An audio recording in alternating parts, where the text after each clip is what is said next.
నమస్కారం. నా పేరు శ్రీరామ్ శర్మ. లాయర్ గారి యాక్టివిటీసు కమర్షియల్ యాక్టివిటీస్ కిందకు వస్తాయా?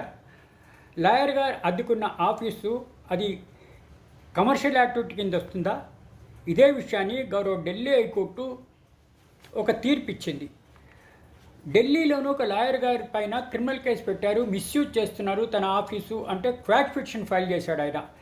కమర్షియల్ యాక్టివిటీస్ కిందకి రాదు, ఇది కమర్షియల్ ఇన్వెస్ట్మెంట్ కిందకి రాదు, ప్రాఫిట్ అండ్ లాస్ ఉండదు, ఇది లేబర్ లైసెన్స్ అవసరం లేదు అని చెప్పేసి ఛాలెంజ్ చేశాడు ఢిల్లీ హైకోర్టులో.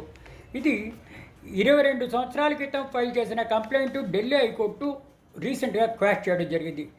లాయర్ గారి పైన section 252, section 367 New Delhi municipal corporation act కింద పర్మిషన్ లేకుండా నడుపుతున్నాడు అని చెప్పేసి కంప్లైంట్ కేసు ఫైల్ చేస్తే దాన్ని క్వాష్ చేయడం జరిగింది ఢిల్లీ హైకోర్టు. జస్టిస్ నీరా బన్సాల్ కృష్ణ.